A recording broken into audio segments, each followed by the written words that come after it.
Hey guys, what is up? It is Bibzuda7 here again, and welcome to another RuneScape 3 vlog here today.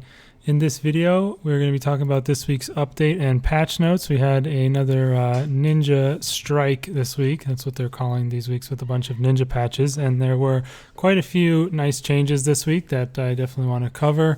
And I am here on my main account for this one, as I'm still doing archaeology on my hardcore, working on 200 mil, and I do want to have some go and show some of these changes in this video, so I don't want to have to leave my archaeology spot, so I'm hopping on the main here. There were several nice changes to the Grace of the Elves, which I do have on this account. Let me just grab it out. I actually only just got it, but yeah, this is a perfect way to show it. So previously to this update, the way you had to recharge the Grace of the Elves was to take it off of your person and use the sign of the porter on the Grace of the Elves, like so, and it would show up a message if you want to use them all or if you only want to use one. And then if you clicked use them all and you weren't able to perfectly get like a full amount of charges or use up all your porters, it would come up with another message that said, do you want to waste the charges or not? And it was really annoying having to go through those multiple menus and stuff, and the new way is so much better. So first things first, you can do it from the equip screen now and just right click charge porter or charge all porters for the first screen, like for the first basic prompt that would come up, and that skips that, and you don't have to take it off. And you can also click on settings right here at the bottom to choose whether or not you want to always waste charges, always ask you, or never waste charges. So it's interesting that they put an entire section in the settings for this, when there's certain other things that could be toggles or not, and they don't actually have those available.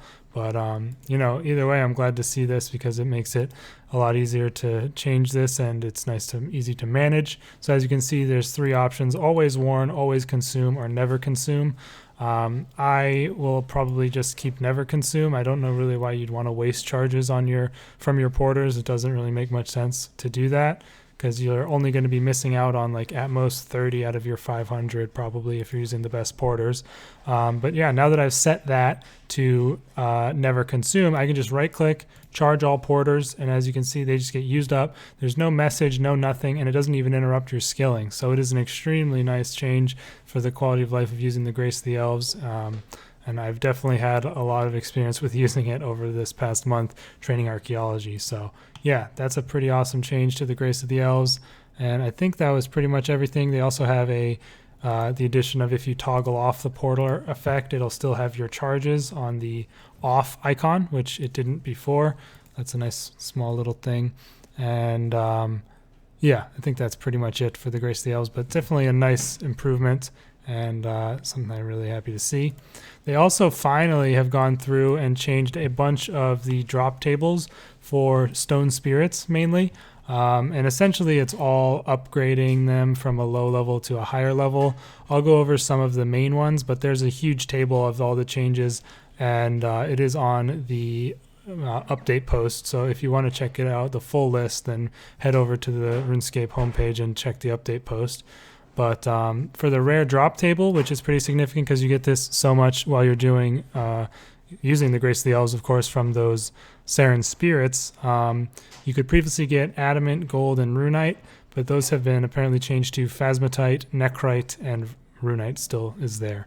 So runite wasn't changed, but good upgrades on the phasmatite and nechrite. I'm surprised they didn't go for luminite instead of the coal, but they did have that replaced by like the phasmatite and nechrite. And there's also dracolith and auricalcite on the rarer side of the table. For Telos, they got rid of runite, and there are now light animica. I thought that there was also adamant at Telos. Sorry for the typing here. I'm just gonna quickly go to Telos's wiki page. I swear he dropped adamant bars. I actually haven't really done him since the mining and smithing rework, to be honest. And no, I guess that he does not. He only drops the light animica ones now. So that's good. Definitely a huge upgrade from runite. Other notable ones: God Wars 2 has gone from luminite to dracolith and auricalcite, which is probably a decent level for them. A lot of them are just Runite going to Bainite, and almost every one of the bosses that is in the game pretty much set a change here. But a majority of them are Runite going to Bainite, or there's also Orichalcite and Dracolith, usually from like Adamant and Coal, and then Phasmatite and Necrite as well from Adamant and Coal for the most part. So yeah, glad to see that they did this finally. It'll be interesting to see if these end up being worth anything, because I know the Necrite ones are pretty expensive because of the fact that you can make that Master Stroke potion with them, I think. So yeah, it'll be interesting to see if this actually holds some value, or just end up crashing now that they're going to be coming to the game a lot more. But yeah, hopefully they continue to monitor it, because it took them too long, in my opinion, to make these changes the first time around. So I hope they do it again more quickly in the future if needed. Now this is the first one I want to go and show in the game. They have apparently updated the Ranch Out of Time, which I think is definitely was needed. You could kind of tell from the layout of it and how it looked and everything that the 120 farming and herblore update was a little bit rushed, maybe a little bit time crunched, but obviously all the content was still there that they were promising, but the Ranch Out of Time really didn't look that great. It was just people standing on a beach, and it just seemed kind of weird. So yeah, apparently they have added a house and stuff for her, and also you'll no longer get teleported here anymore. They have said that once you have done the teleport for the first time, like after the update, you'll then start to teleport actually to this spot over here. So I'm glad that they did that as well. This unnecessary long run up the beach was always a pain. And yeah, oh my god, they actually went all out with it. They didn't like put a clone of the existing one. Bank chest is nicer. Oh, the people are more in a more like condensed space, not spread out everywhere. Yeah, this looks great. This is exactly what I was hoping for. I like this like shack type thing. It's pretty cool. Oh, and also, was this here before? I don't know. I feel like you had to run around before. It's like a shortcut type deal. They really did a good job with this. I'm honestly surprised. So this honestly kind of makes me think that they might have already had this in the works prior to the update. They just couldn't get it finished because, I don't know, it just seems like they came out with this reasonably quickly in comparison to what they usually do. It's usually pretty slow turnaround time. So I assume that this was something they already were hoping to do, but they just didn't have the time to get it into the actual update. And yeah, I like it a lot. It looks great. No complaints, to be honest. They've also added an additional storm barn that you can build here. I think it does share the capacity of the other storm barn, but yeah, you can build this, and you need well, first you need the deed, of course, but you also need 15,000 wood, hides, and leaves from the base camp to buy that. Oh yeah, so you can see, wait, where is it? Oh, I probably can't afford it, so it's probably grayed out. Yeah, Storm Barn here, Anachronia Storm Barn deed, 7.5k beans for that, and then to build it is the 15k wood, hides, and leaves. But yeah, this is honestly great, and there's a nice little manure mound here with this cool little thing. I have not done this at all on this account, as you can see, haven't even built anything, so that's... I don't know. I just haven't really played this account a whole lot for quite a while now, since I started playing on my hardcore so much. But I'm going to do one more check here and see where we get teleported after going there once. So they said that after you go to the ranch one time after the update, in subsequent times you will be teleported straight to the beach. So if that's, if that actually works properly, they still haven't fixed that weird pathing. If that actually works properly, then honestly, this is a pretty amazing improvement to the ranch, because it pretty much ameliorates all my complaints with it personally. And yeah, look, it puts you right here, right next to Granny and the bank and everything. So that's amazing. I always just hated having to run up all the way, and then it just looked weird with all the people on the beach for no reason. But now we got this house, like a boat as well, kind of cool contextual stuff. And yeah, just a really great improvement for the Ranch Out of Time. That's what else is there to say. They also actually, though, one other thing, have added the ability to teleport to the ranch from your Max Guild portal, the ones in the garden, of course, and you have to actually buy that ability to attune, which is, let's see, it's probably in Misc rewards, I would guess.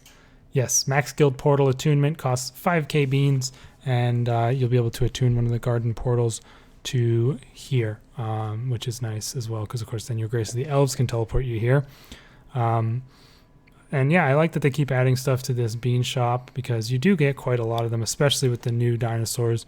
And I'd like to see more of it, stuff coming in the future, possibly. But yeah, I think that is pretty much it for the Ranch Out of Time. The Storm Barn is a requirement for the Completion Escape as well, so you will need to buy that deed if you would like it, if you'd like your Completion Escape. But yeah, very nice thing there.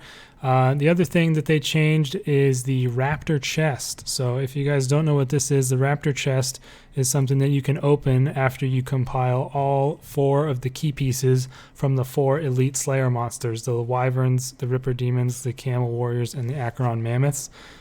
Each of them drop a key piece. I believe the drop rate's 1 in 256, but it could be 512. And once you have all 3 of those, you can make the Raptor key, and using that on the Raptor chest will give you some loot. Prior to now, the loot was pretty bad, and there was also this outfit that you kind of would have wanted to get if you're like a completionist player, but it was like rare to get, and getting a set of keys obviously takes a long time, so people really didn't like that. But they've now changed it so that the outfit is a guaranteed drop from the chest, and they have also made it so that the chest loot in itself is better as well.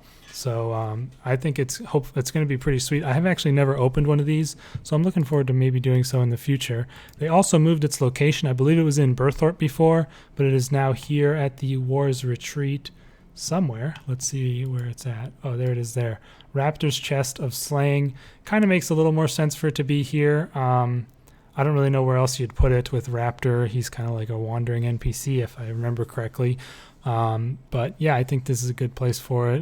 Good as any, I would say. It's got something to do with PVM, considering it is Slayer. So yeah, definitely makes sense. They've also made it into a reward interface, like most other chests, allowing you to bank and stuff straight from there, which I think is nice. And they've improved the drop rate of the Raptor weapons, which are the ones that are dropped by the Elite Slayer monsters, from 1 in 200 to 1 in 50. So a pretty big increase right there for sure. And they also have rebalanced the general drops to be a bit better. I'm not going to go over them all here, but one of them that's definitely worth noting is Orichalcum Salvage. They've actually added a new type of salvage to the game that is only, as far as I know, obtainable from this chest at the moment. I'm sure it'll be added elsewhere in the future, but there will be Orichalcum Salvage available from this chest on occasion. And I think that the other loot, it sounds like it was definitely improved quite a bit. There's some of the new seeds from 120 farming in there as well. And yeah, it just looks like in general some pretty good loot. So I'm definitely looking forward to opening one of those at some point in the future. And I'm glad to see them improve it. Like I was talking about with the outfit though as well, they have made the outfit previously it was a cosmetic override that actually degraded, I think, if I'm understanding it right. But they have removed that because that was kind of dumb, didn't really make much sense. But you do have to upgrade the outfit by killing Elite Slayer monsters, and previously you had to kill more to recharge it, but now you only have to do it one time, and it's 50 kills instead of 30 because it's easier now since it doesn't actually require recharging. So yeah, hopefully that helps some people out. I don't fully understand the semantics of that outfit personally, so sorry if I got any of that incorrect, but I'm pretty sure that's just about the gist of it. Other stuff here, for the general, there's actually a lot of patches this week, I'm honestly just realizing. But in the general section here, we have some very nice things for Iron Men. Mainly shops being updated, mainly this one here in Uglog. I'm sure anyone that's an Iron Man knows of this meat shop here in Uglog, pretty much where you get all your meat to feed all your dinosaurs and stuff. They've now added numerous more meat packs apparently within this shop, and they now also restock at reset rather than over a 24-hour period from when you buy them. So two very, very nice additions here. I haven't actually checked it out yet, so I'm going to see how many different packs they have in here. Let's have a look. So we still so we have now 3 different types of meat packs, only 2 of the rabbits unfortunately, but still 8 additional packs essentially of meat that is definitely going to help you sustain your your food for your animals on the ranch. So I think that is fantastic. And they also removed all the meat that was actually in here that never had any stock, which I think is good. I never understood why they had shops which were like they had items in them that were never in stock. Maybe back in the day, like you could sell those items to the shop to stock them, but that hasn't been a thing for a long time, if I'm not wrong. So glad to see that. That's a very nice one for Iron Man. Also, nice one for Iron Man. I'm not going to go there, but the Yak Hide shop in Yatizo has also had packs added to it after so many years of people wanting that. I'm sure even before Iron Man, people wanted that to come since it was such a pain to buy them, but people were going to obviously need them for making yak pouches.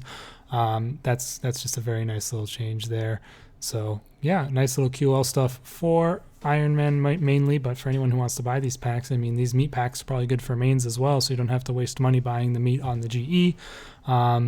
They also made it so that when your advanced herbicide has the auto collect herbs option turned on, they'll go straight into your herb bag if you have that instead of your backpack, which is always good. Having stuff streamlined in your inventory without having to click and fill stuff on your own is always a beneficial thing, in my opinion. And lastly, there were several things here in the archaeology section that they did change. I'm trying to remember if there was anything in here. Probably the biggest one that I can remember while I'm reading these over is that the forge area within the Warforge is no longer instanced to yourself. You'll now see other players in there. You're all put in the same instance, they said, in the world you're in. So that is interesting to see.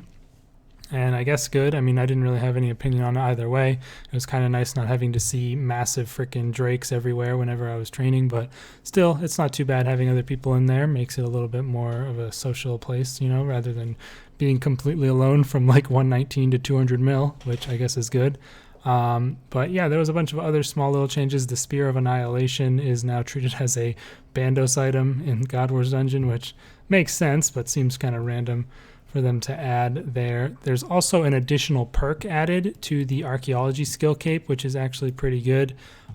Previously, of course, the only thing it did was let you let you use your relic powers or change them within your bank, within a bank like this. You can manage them. But now, as you can read here, it now provides extra sprite focus, and it's a pretty big amount. It's actually a 50% increase if you think about it. You'll now gain 3% sprite focus per excavation rather than 2%, and that's honestly quite a significant increase in XP rates as far as I can think of, especially on a main where the artifact rate matters most. You're getting sprite focus 50% faster. It's actually crazy. So definitely a nice perk there to kind of make it a little bit more useful. The original perk was kind of lame, disappointing to see since the relics were so easy to access otherwise, even without the perk. And they've also added an additional thing to the Master Archaeologist outfit as if it really needed it. But if you have the full outfit, I guess you have to have it equipped for it to show up.